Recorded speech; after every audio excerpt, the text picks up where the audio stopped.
Ajude o canal a ir mais longe. Contribua, doe ou seja voluntário. Participe do Superchat 55 67 9 10 35 9 17. Curta e compartilhe os nossos vídeos, seja um membro e propagador do Evangelho de Cristo. Pois todo aquele que invocar o nome de Jeová será salvo. Então, olha que coisa interessante. É interessante como o Novo Testamento, ele nos dá testemunho de que Jesus é aquele que veio como o próprio Jeová do Antigo Testamento. É isso mesmo. Alguns não entendem isso, mas eu vou explicar, tá bom? Então vamos lá. Todo aquele que invocar o nome de Jeová será salvo. Mas esse texto refere-se a Jeová ou a Jesus? Bom, a maneira de nós entendermos perfeitamente o texto é fazendo uma análise do contexto. Vamos lá então? Vamos dar uma olhadinha no análise do contexto. Irmãos, o que eu realmente desejo, de coração e suplico a Deus por eles, é que sejam salvos.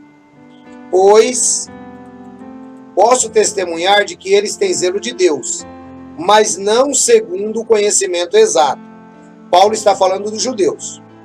Pois por não conhecerem a justiça de Deus, mas buscarem estabelecer a sua própria, não se sujeitaram à justiça de Deus, porque Cristo é o fim da lei, para que todo aquele que nele exercer fé possa alcançar a justiça. Veja, Paulo faz aqui um contraponto entre a justiça de Deus em Cristo e a justiça produzida pela lei.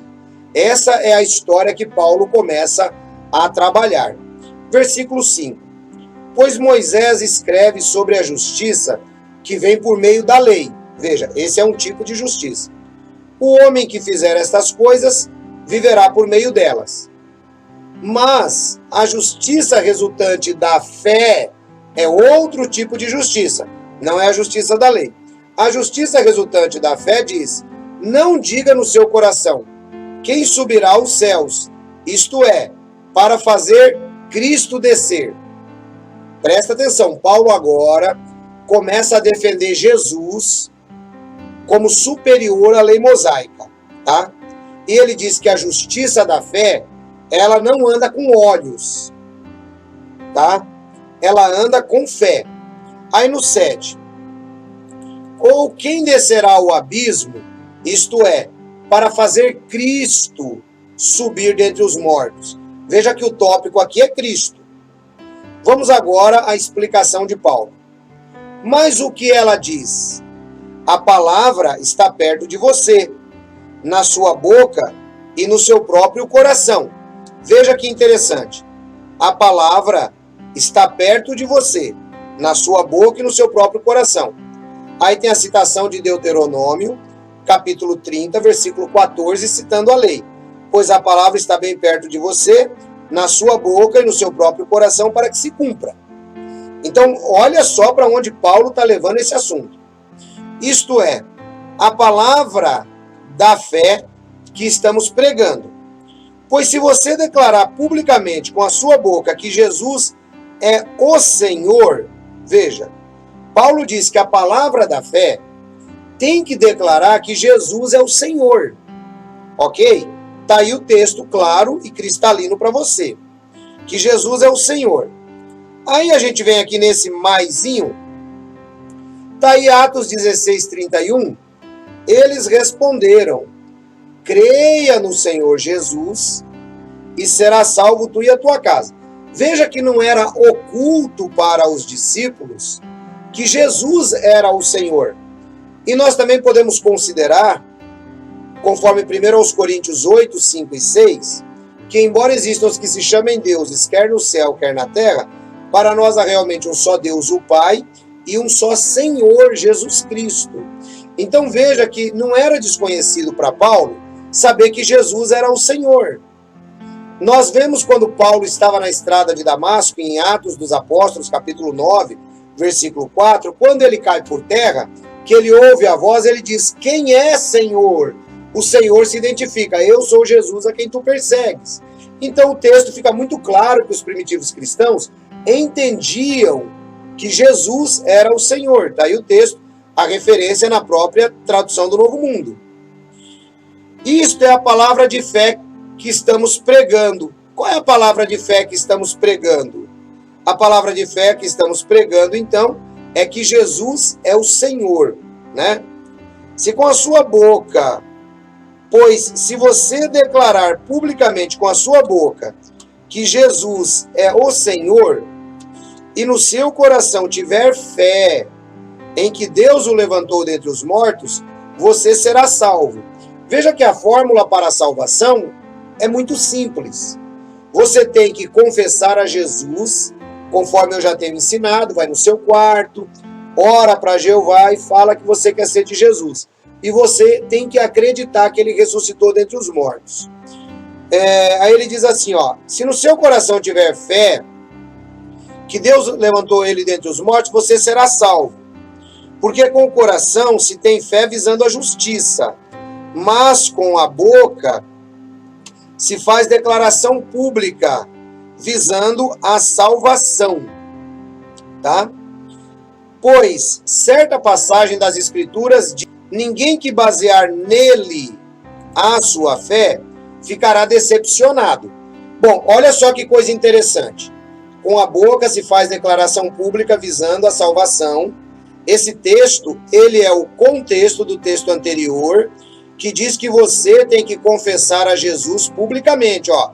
Declarar publicamente com a sua boca. Então, olha só. Declarar publicamente com a sua boca e no seu coração crer que Deus o levantou dos mortos.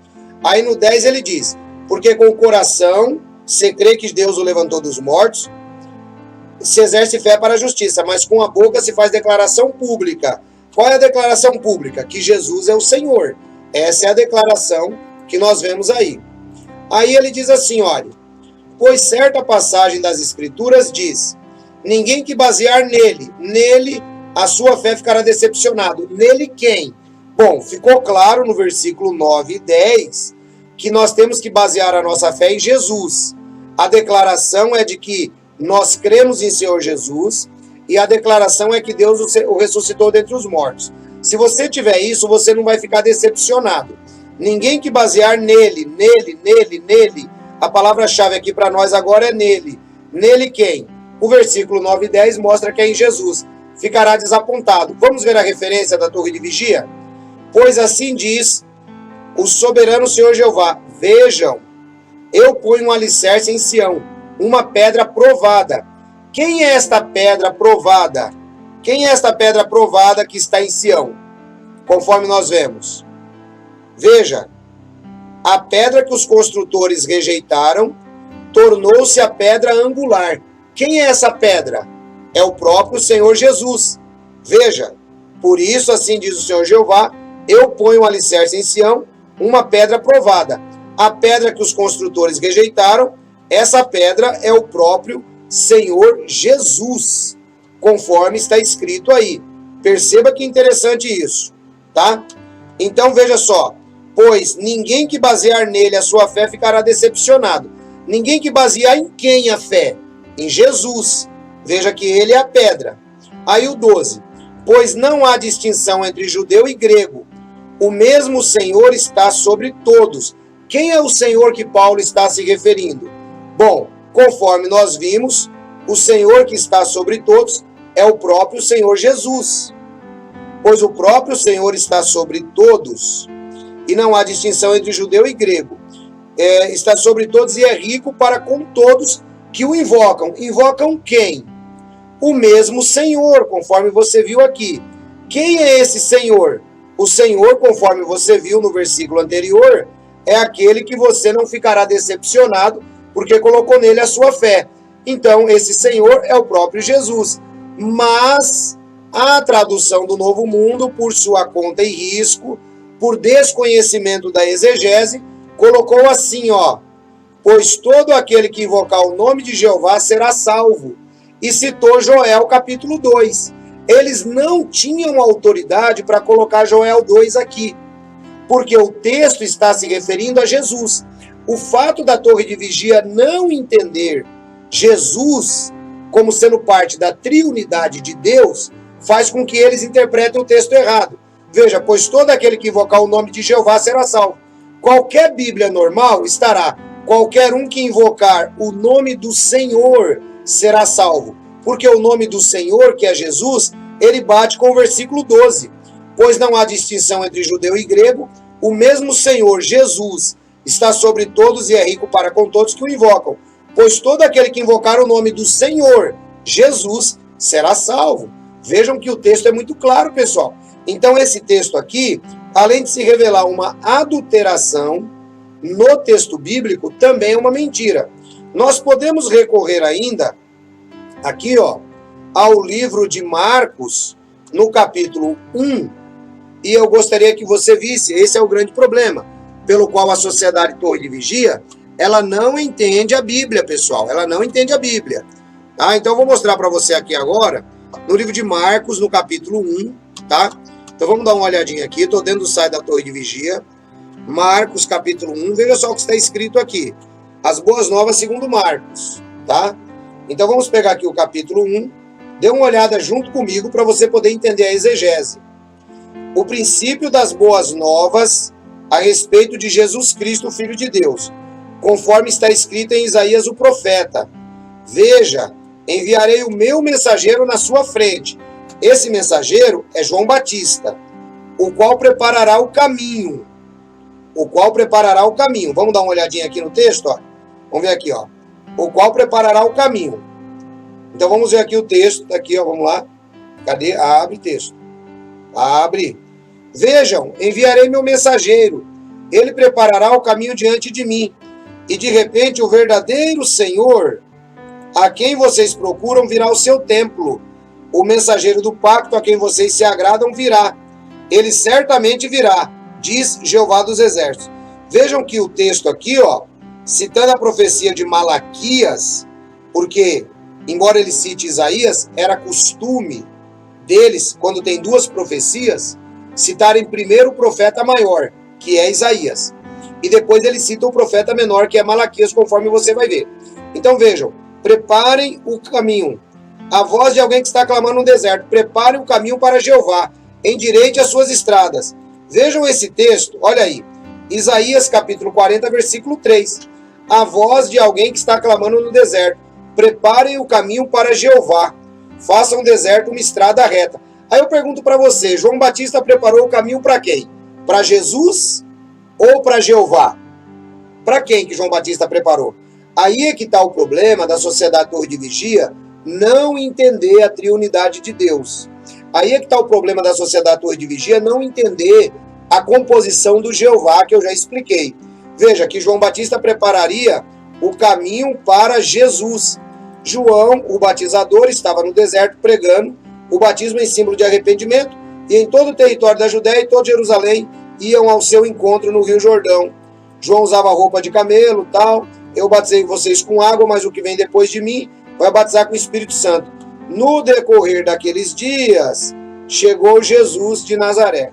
Chegou quem? Chegou Jeová ou chegou Jesus? João Batista estava preparando o caminho para quem? Para Jesus ou para Jeová? Então, olha, é isso que eu quero que vocês entendam. O texto de Romanos, capítulo 10, versículo 13, que eles colocaram lá, Joel, capítulo 2, né? Eles erraram gravemente, adulteraram o texto bíblico, e agora aqui no livro de Marcos, você vê perfeitamente que o caminho tinha que ser aberto para Jesus, né? Embora no Antigo Testamento se fizesse a citação para Jeová. São mais de 300 profecias cumpridas em Jesus, e dezenas, centenas de citações que se aplicam a Jeová no Antigo Testamento, aplicam-se a Jesus no Novo.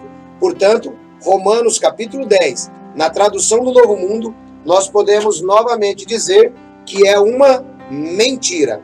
Eu quero lembrar você sobre o livro Testemunhas de Jeová, Proclamadores de um Falso Evangelho. Aqui você vai encontrar o capítulo Para um Falso Evangelho, uma Falsa Bíblia, além de outros muito interessantes e todos com referência.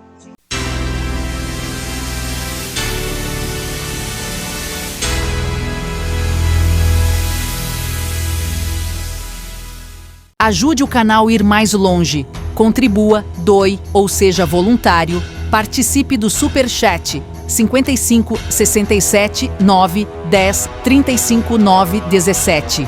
Curta e compartilhe os nossos vídeos, seja um membro e propagador do Evangelho de Cristo.